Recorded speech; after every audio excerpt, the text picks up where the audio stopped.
믿습니다. 하나님께서 우리의 약속, 우리에게 주신 모든 약속을 반드시 이루어 주실 줄 믿습니다. 여러분, 그 약속이 더디 이루어진다 할지라도 하나님께서 그 과정을 통해서 또 우리 안에 하나님을 더 깊이 신뢰할 수 있는 우리를 믿음의 사람으로 만들어 가시는 줄 믿습니다. 그 믿음 굳게 붙들고 살아가신 줄 알고 계신 주님의 이름으로 축원합니다. 오늘은 왜 갈망하지 않는가? 라는 제목으로 시편 42편 1절 2절 말씀을 함께 보겠습니다. 시편 42편 1절 2절인데 우리 표제어부터 같이 해서 읽겠습니다. 우리 앞에 있는 표제어도 같이 읽겠습니다. 시작. 고라 자손의 맞서길 인도자를 따라 부르는 노래. 하나님이여 사슴이 시냇물을 찾기에 갈급함같이 내 영혼이 주를 찾기에 갈급하니이다. 내 영혼이 하나님 곧 살아계시는 하나님을 갈망하니 내가 어느 때에 나아가서 하나님의 얼굴을 배울까. 아멘. 아멘. 여러분 기억하실지 모르겠지만 지난주 설교에서 제가 여러분 만족하십니까? 이런 질문으로 설교를 시작했습니다. 지나온 삶에 대해서 그리고 지금 현재 여러분 자신에 대해서 만족하고 계신가? 라는 질문을 드렸습니다. 그런데 사실 이 질문은 답이 뻔한 질문입니다. 왜냐하면 우리 사는 이 세상은 만족이 없는 세상이기 때문에 그렇습니다. 그래서 우리가 이 세상을 살아가는 한 우리의 삶의 만족은 있을 수가 없습니다. 세상을 다 주겠다는 사단의 유혹을 예수님께서 단호하게 거절하신 이유가 바로 그 때문이 아닐까 생각됩니다. 여러분, 이 세상을 다 가진다면 만족할 수 있을까요? 바벨탑의 가장 꼭대기, 가장 높은 곳에 앉아 있으면 만족할 수 있을까요? 밑에서 위를 바라보면 그럴 것 같지만 실상은 그렇지 못하다는 사실을 지난 역사 속에 살았던 수많은 사람들이 이구동성으로 증언하고 있습니다. 구름같이 여다 믿음의 증인들처럼 바벨탑 꼭대기에 올라가 봐야 별것 없다라는 사실을 증언하는 수많은 사람들이 있습니다. 요즘 유명 연예인들이 마약 사건이 계속 터지고 있습니다. 그 연예인들 보면 연예계라는 바벨탑에 있어서는 꼭대기에 있는 사람들입니다. 그런 사람들이 도대체 왜 마약을 할까? 이런 생각이 듭니다. 삶의 만족이 없기 때문입니다. 이스라엘 역사에서 어쩌면 이 세상에 살았던 수많은 사람들 가운데서 바벨탑의 가장 꼭대기에 앉았던 사람이 누굴까 생각해보면 솔로몬이 아닐까 생각할 수 있습니다. 이 세상의 모든 것을 다 가졌던 사람이었습니다. 그런 솔로몬이 전도서에서 헛되니 모든 것이 헛되도다라고 탄식하고 노래하고 있습니다. 그래서 결국 그는 노년에 그가 사랑했던 수많은 이방 여인들의 유혹에 넘어가서 우상 숭배로 가득한 삶을 살고 말았습니다. 그 결과 그 아들 르호보암 때에 나라가 둘로 나눠지는 그런 결과를 맞고 말았습니다. 이 세상 모든 것을 다 가졌음에도 불구하고 끝내 만족할 수 없었던 것입니다. 그렇다면 과연 인간은 무엇으로 만족할 수 있을까요? 이 세상 그 무엇으로도 만족할 수 없는 우리의 이 심령에 있는 이 갈급함, 이 목마름을 무엇으로, 어디에서, 어떻게 만족을 찾을 수 있을까요? 그럼에도 불구하고 우리는 끊임없이 만족을 찾아가고 있습니다. 만족하고 싶어 하고 있어요. 끊임없이 목말라 하고 있는 우리의 심령을 보게 됩니다. 우리가 그렇게 목말라 한다는 것은 분명히 우리의 영혼을 만족시켜줄 무언가가 있기 때문에 이런 갈망을 우리에게 주시는 것이 아닐까 이런 생각을 해보게 됩니다. 그래서 제가 오늘 말씀의 제목을 왜 갈망하지 않는가 라는 제목으로 정했는데, 제가 이 제목을 정하면서 지난주 설교 제목을 제가 잘못 정했다 이런 생각이 들었습니다. 여러분, 지난주 설교 제목 여러분이 기억하시 못하시겠지만 내 모습 이대로 라는 제목이었습니다. 그런데 오늘 말씀과 연결해 보면 왜 만족하지 못하는가 라는 제목으로 바꾸어야겠다 이런 생각이 들었습니다. 그러면서 오늘 지난주에 이어서 왜 갈망하지 않는가 이런 제목으로 오늘 말씀을 준비했습니다. 그러면서 이런 질문을 제가 여러분에게 드리고 싶습니다. 여러분은 지금 갈망하고 계십니까?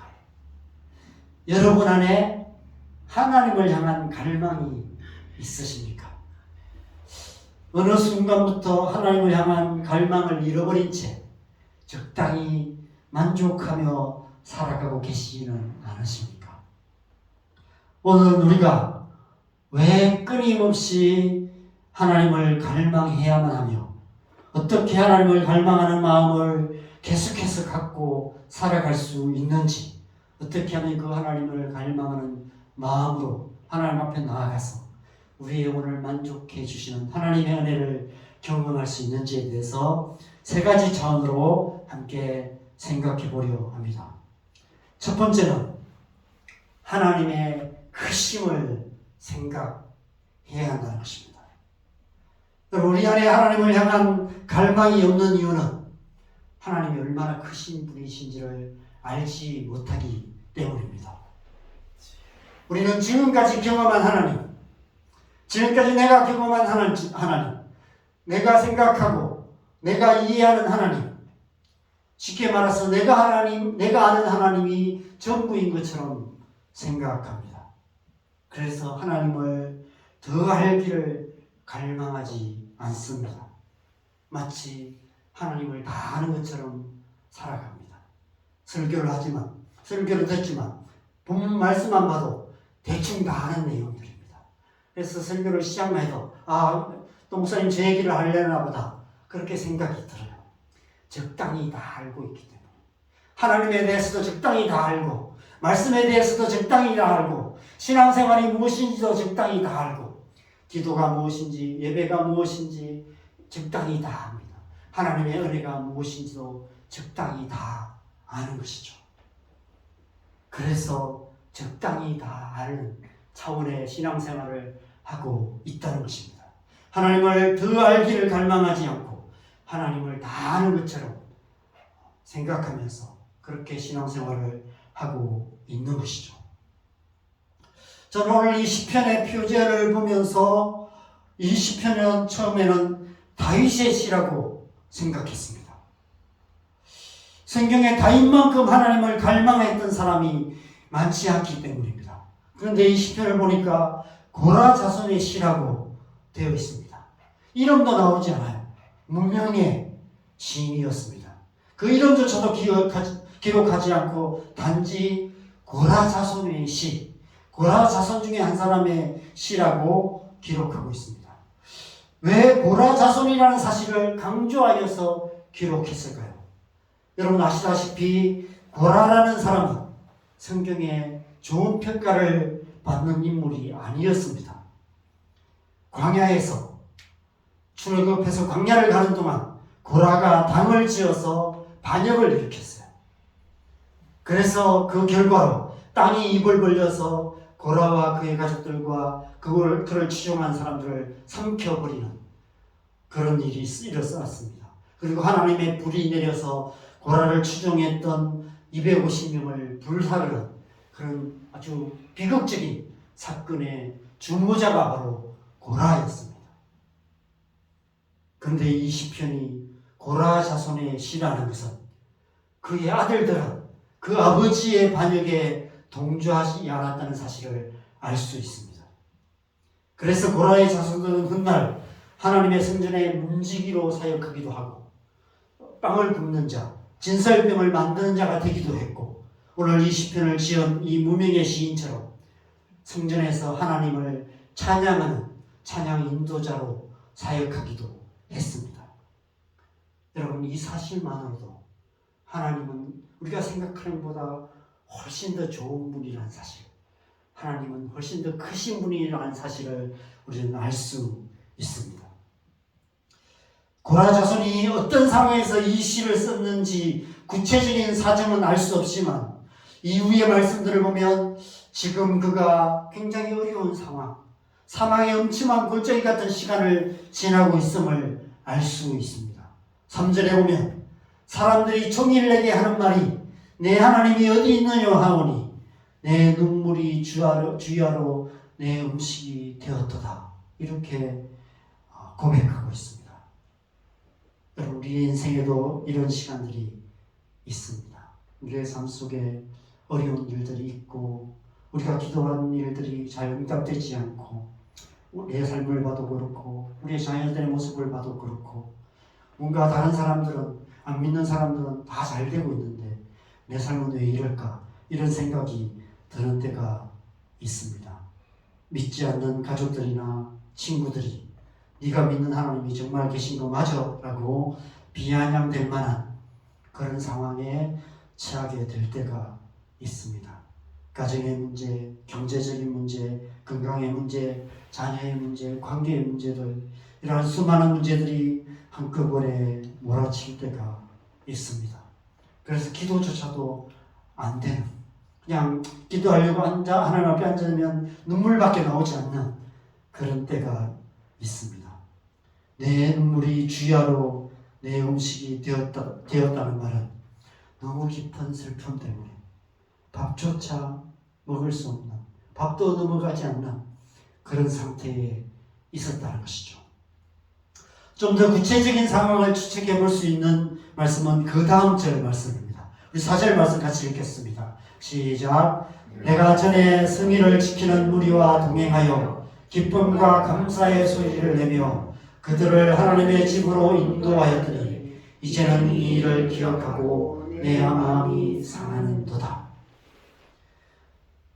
전에는 하나님의 성전에서 찬양을 통해서 하나님의 백성들을 하나님께로 인도하는 그런 사역을 하고 있었다는 것입니다.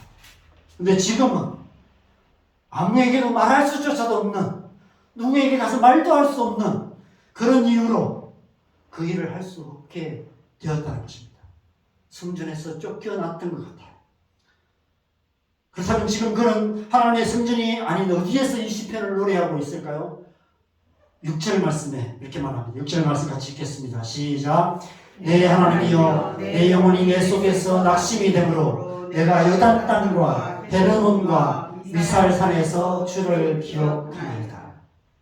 하나님의 성전이 아니라 요단 땅에서 헤르몬산과 미살산에서 이 노래를 부르고 있었던 것입니다. 마치 다윗이 사울에게 쫓겨 광야를 도망 다니면서 시편을 기록했던 것처럼 그런 사망의 음침한 골짜기를 지나는 그런 시간을 이 고라 자손이 보내고 있었던 것 같습니다. 저도 사역자로 살아오면서 이런 시간들이 많이 있었습니다. 사망의 음침한 골짜기를 지나는 것 같은 그런 시간들이 많이 있었습니다. 저는 그것이 그냥 사역자들이 겪어야 하는 숙명이라고 생각했습니다.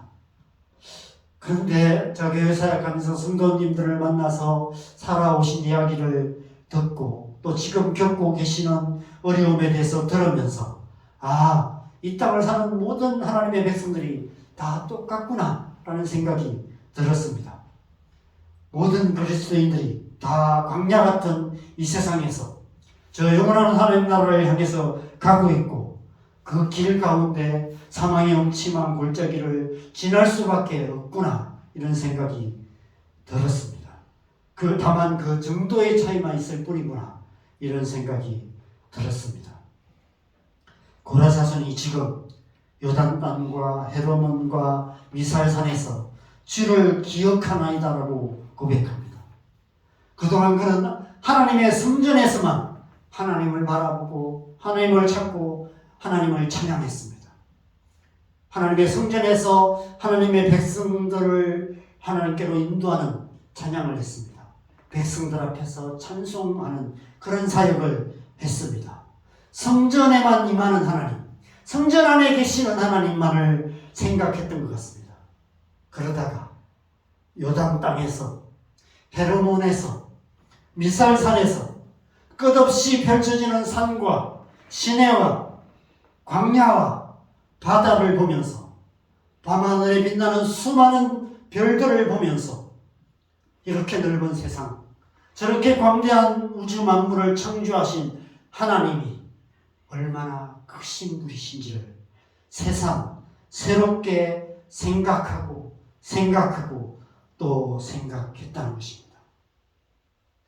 천지를 창조하신 창조주 하나님을 생각하고 또 생각하는 것, 그것을 우리는 다른 말로 묵상이라고 합니다.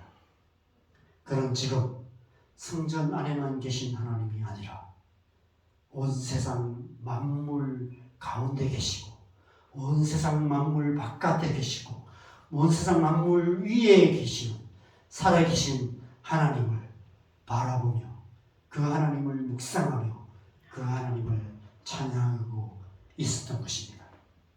어쩌면 그래서 하나님께서 그에게 이런 고난의 시간을 허락하신 것이 아닐까 싶습니다. 때로는 하나님께서 우리의 삶 속에 그런 고난의 시간을 허락하신 이유가 그 때문인 것이죠. 그냥 우리가 생각하는 이 교회 생활, 신앙생활 잘하고 교회 잘 다니고 기도 열심히 하고 말씀 열심히 보고 예배 잘 드리고 이러한 틀 속에만 있던 우리를 좀 그것을 깨서 교회 밖에도 계시고 온 세상 만물 가운데 계시고 이 세상 한가운데 계시고 온 세상 만물 위에 계시는 더 크신 하나님을 보게 하시기 위해서 눈을 들어서 저 천지 만물보다 더 크신 하나님을 보게 하시기 위해서 우리의 삶 속에 그런 하나님을 만나게 하시기 위해서, 알게 하시기 위해서, 그 더 크신 하나님을 갈망하게 하기 위해서 우리 안에 그런 삶의 고난의 시간들을 허락하시지 않을까, 이런 생각이 듭니다.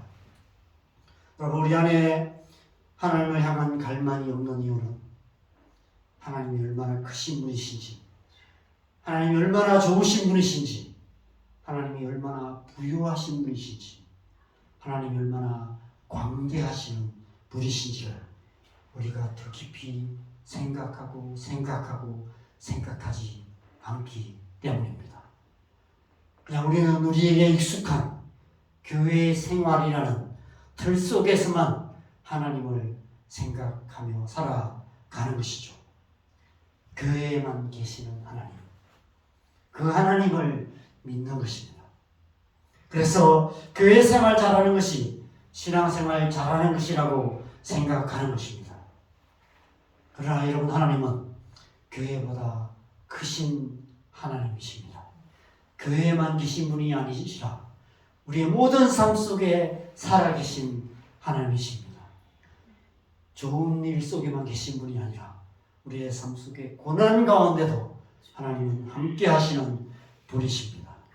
우리의 생각보다 크시고 우리의 경험보다 크시고 온 우주 만물보다 크신 하나님, 그 하나님을 생각하고 또 생각할 때 우리는 하나님을 더 갈망할 수 있게 되는 것입니다.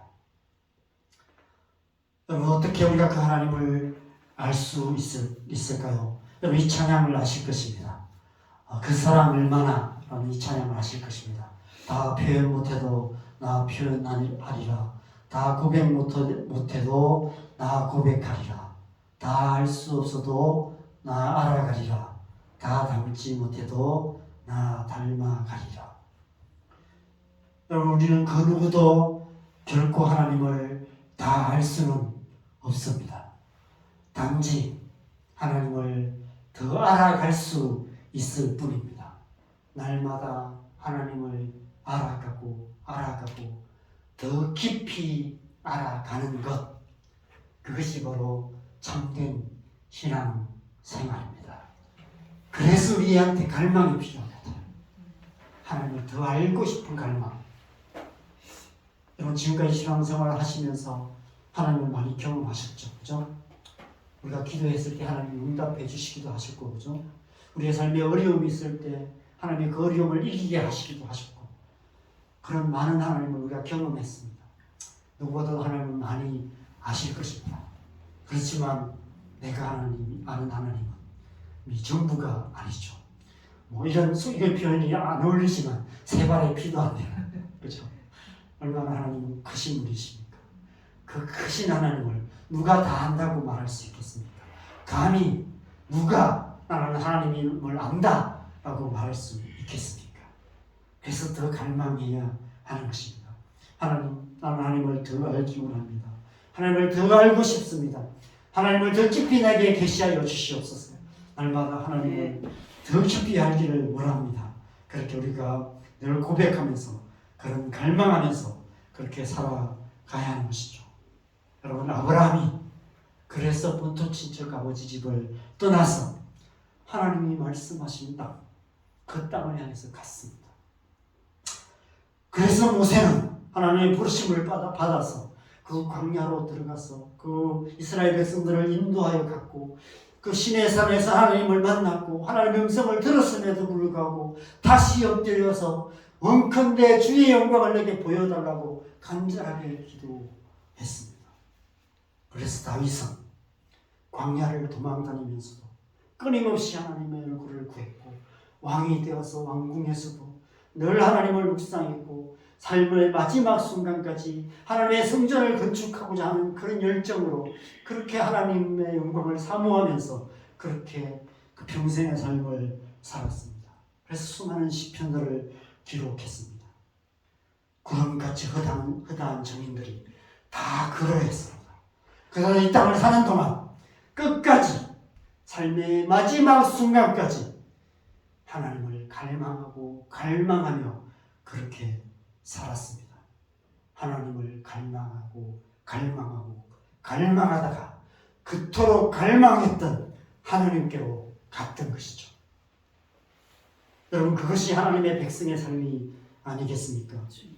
날마다 하나님을 갈망하다가 결국 하나님의 품으로 들어가는 것, 그것이 우리의 신앙생활의 방향이고 최종 목적지가 아니겠습니까? 그것이 그 옛날 에녹이 하나님과 300년을 동행했다는 말의 의미가 아닐까 생각합니다. 우리 또한 그 하나님을 향한 끊임없는 갈망으로 하나님과 동행하는 삶을 살아가야 할 줄 믿습니다. 두 번째로 우리 안에 하나님을 갈망하는 마음을 어떻게 가질 수 있는가? 두 번째로는 믿음이 없으면 기대조차 할 수 없다는 것입니다. 믿음이 없이는 하나님을 갈망하기는커녕 하나님을 기대조차도 할 수 없습니다. 우리 안에 하나님을 갈망하는 믿음이 필요합니다.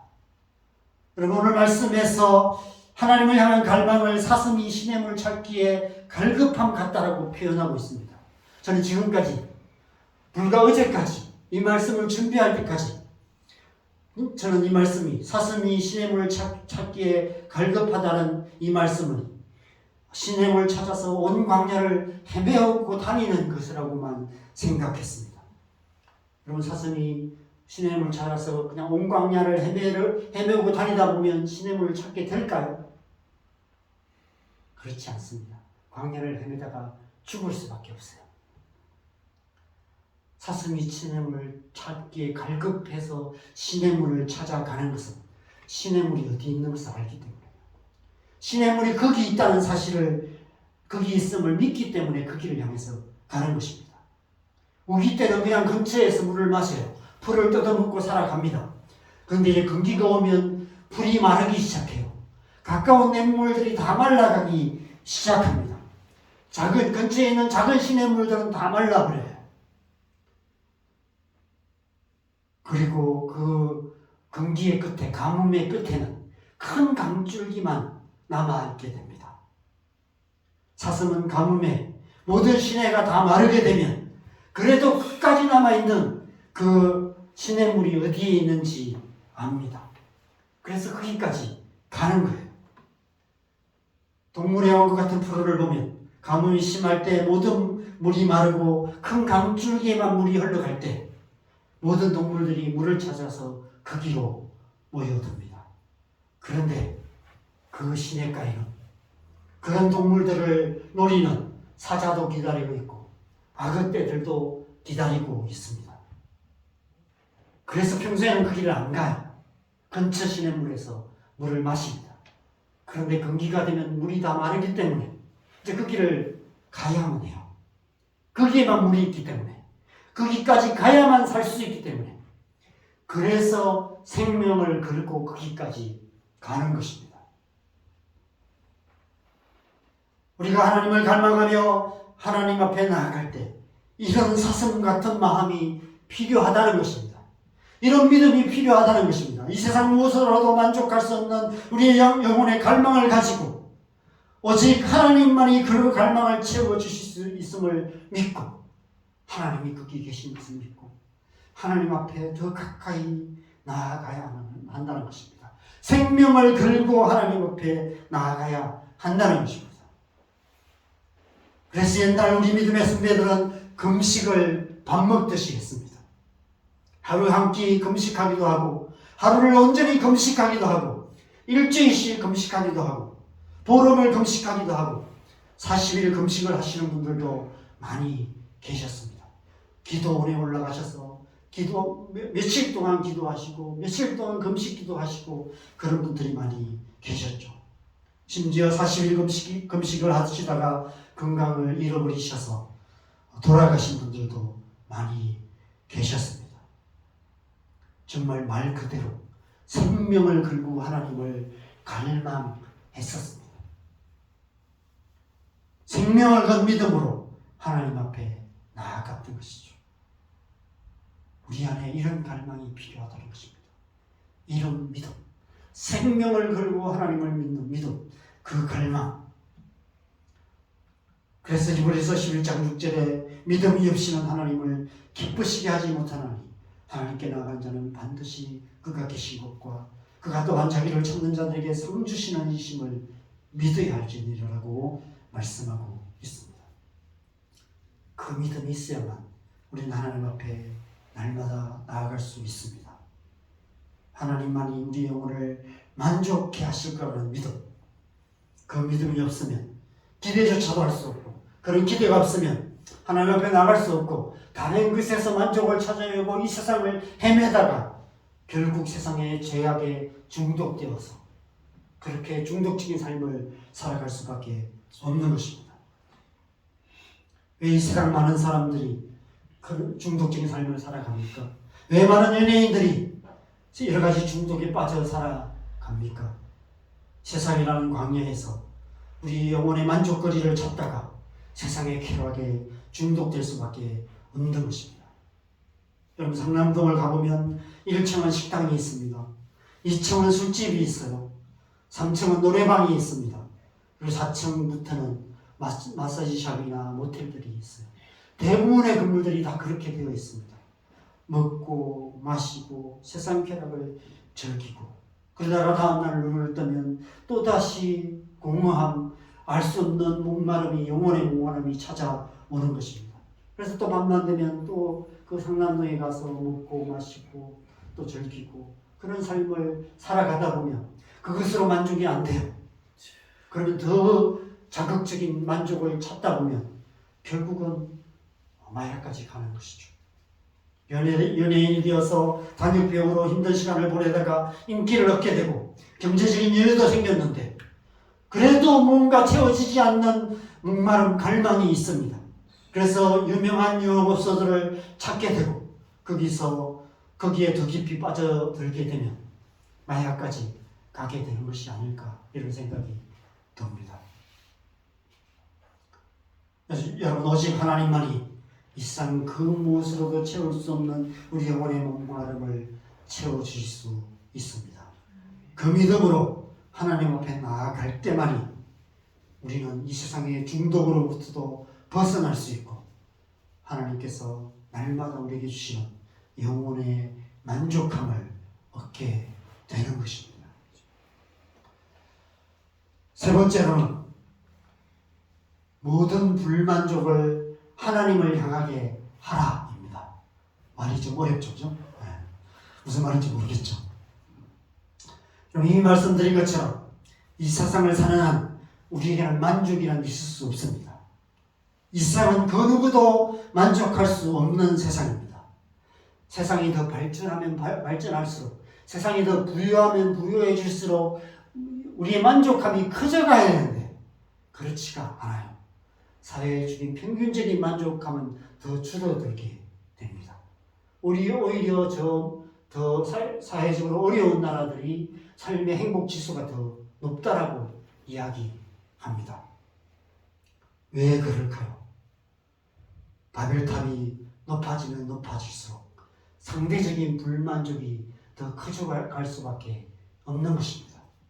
그래서 늘 불만족할 수밖에 없어요. 그 불만족이 커져가면 커져갈수록 사회적인 문제들이 더 많이 생기게 됩니다. 마약 같은 문제가 생기게 돼요. 중독적인 문제도 많이 생기게 됩니다. 그게 끝나지 않아요.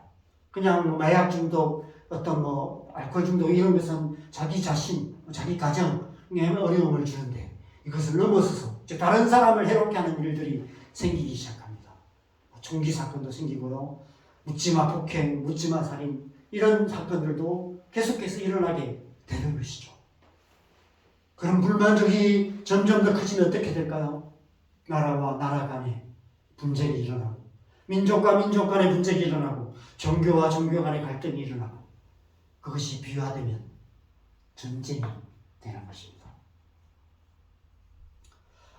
여러분, 하나님을 갈망한다는 것은 우리 안에 있는 이 모든 불만족, 여러 가지 어떤 불만족이든 상관없습니다. 세상에 일어난 이 불만족을 세상을 향하지 않고 하나님을 향하는 것입니다. 하나님을 향해 방향을 바꾸는 거예요. 하나님을 향한 불만족으로 바꾸는 것입니다. 불만이 있으면 하나님께서 틀어놓는 것이죠. 세상을 향해 불만을 갖는 것이 아니라 하나님을 향해서 불만을 하는 거예요. 여러분, 시편을 보면 다 그래요. 시편의 말씀들을 보면 하나님을 향해서 불평하고 하나님을 향해서 원망하고 하나님을 향해서 불만을 쏟아놓았습니다. 다윗도 그랬고요. 다윗의 수많은 시편의 기자들이 세상을 향한 모든 불만족들을 가지고 하나님 앞에 나아가서 하나님 앞에 그것을 쏟아놓았습니다. 여러분, 이 세상은 결코 우리의 불만족을 해결해 줄 수 없습니다. 세상을 바라보면 바라볼수록 우리 안에 있는 불만족은 점점 더 커져갈 수밖에 없습니다. 우리의 눈을 들어서 바벨탑보다 더 높이 계신 하나님을 바라봐야 하는 것이죠. 높이 계신 하나님만이 우리의 모든 영혼의 불만족을 아시고 채워주실 수 있는 분이시기 때문에 그렇습니다. 여러분, 아이들을 키우다 보면 밥을 잘 안 먹는 아이들이 있습니다. 아이들이 밥을 잘 안 먹는 이유가 여러 가지 있겠지만 그 중에 가장 큰 한 가지 이유는 다른 먹을 것들이 있기 때문에 밥을 잘 안 먹어요. 밥 말고도 먹을 것들이 많이 있기 때문입니다. 작년에 소천하신 저희 장님께서 이런 노래를 지어 가르치셨답니다. 과자는 앞만 먹어도 배는 안 불러. 이런 약간 트로트 버전으로 그렇게 가르치셨답니다. 과자도 많이 먹으면 배가 불러서 밥을 잘 안 먹을 수 있습니다. 그래서 엄마들이 아이들을 키울 때 밥 먹기 전에는 간식을 잘 안 주죠. 그죠? 그 밥 다 먹어야 이 간식 줄게 이렇게 합니다. 만약 밥 외에 먹을 것이 아무것도 없다면 배가 고파서라도 밥을 먹을 수밖에 없습니다. 옛날 우리나라가 가난했을 때 그랬습니다. 그리고 지금도 북한이나 이 세상 많은 나라들은 그런 현실을 살아가고 있는 사람들이 훨씬 더 많습니다. 그런 사람들에게 밥맛이 없다거나 밥을 잘 안 먹는다 이런 말은 배부른 소리일 뿐인 것이죠. 여러분, 식욕이라는 것은 인간의 가장 큰 욕구 중에 가장 강력한 욕구 중에 하나입니다. 식욕이 얼마나 강력한 욕구인지 제가 군대 생활 속에서 특별히 훈련병 때 제가 뼈저리게 경험했습니다. 제가 6주 동안 훈련을 받았는데 강원도에서 6주 훈련을 받았는데 저희 중대장이 굉장히 좀 약간 지금 생각하면 사이코였던 것 같아요. 그래서 저희 기수가 유독 고생을 많이 했습니다. 단 1분도 자유시간을 안 줬어요. 또 지금은 군입대자 수가 너무 대상자가 줄어들어서 그게 사회적 문제가 되었는데 그 당시는 입대자 수가 너무 많았어요. 그죠? 내무반은 작은데 정원을 2배 정도 초과하는 인원을 받았어요. 그래서 잠 침상이 부족해서 칼잠이라고 이런 거 아세요? 옆으로 자야 돼요. 이렇게. 쪽잠도 아니고 칼잠이에요. 이렇게. 옆으로 앉으면 잘 자리가 없어요. 옆으로 푹에서 자요. 노예 수용소도 아니고 그렇게 잠을 잤어요. 근무 쓰고 오면 자리가 없어. 그러면 막 비집고 들어가서 자야 돼. 그렇게 했습니다. 화장실 갈 때도 허락을 받아야 했습니다. 심지어 밤에 잠을 잘 때도 자유가 없었어요. 머리 끝선을 맞춰야 됐어요. 머리 끝을 맞추고 자야 돼요. 하루는 잠을 자고 있는데 갑자기 머리에서 불이 나는 거예요. 깨서 보니까 이 중대장이 지나다니면서 머리 끝을 안 맞춘 아이들을 이 철모로 머리를 때리면서 지나갔어요. 저도 안돼 맞고 막 정신이 번쩍 들어서 깼어요. 그래서 너무 좀 피곤하니까 다시 잤습니다. 지금 같으면 아마 인권 문제로 아마 제소를 해야 되는 그런 상황이었어요. 그렇게 모든 자유, 모든 욕구가 너무 심하게 억압이 되니까 그 모든 욕구가 식욕으로 나타났습니다. 평소보다 밥을 2-3배 많이 먹었습니다. 그런데 식사도 자유롭게 할 수가 없었어요. 직각 식사를 했습니다. 직각 식사가 뭔지 모르죠?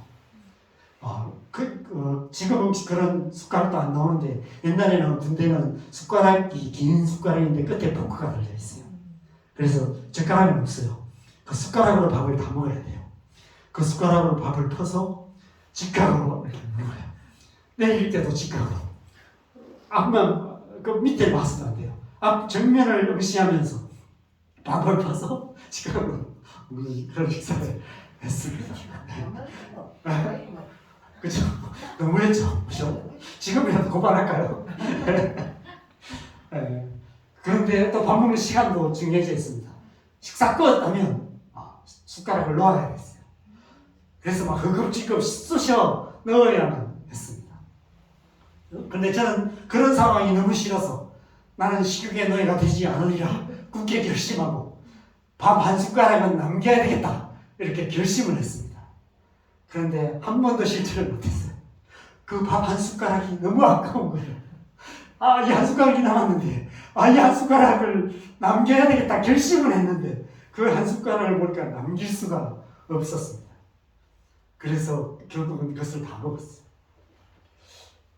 일주일에 한 번 토요일 오후에 1시간 매점에 가서 과자를 사 먹을 수 있는 시간을 줬습니다.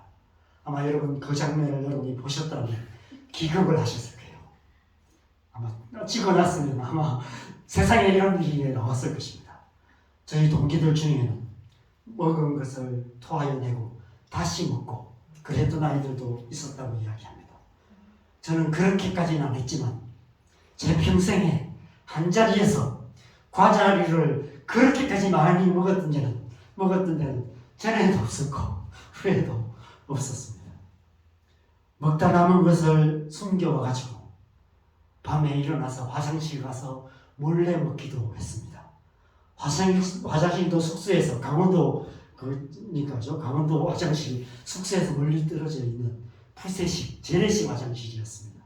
그 추운 날씨에 자다가 일어나서 그 피곤한 몸을 이끌고 그 차가운 화장실, 더러운 화장실에 가서 과자를 몰래 먹기도 했습니다.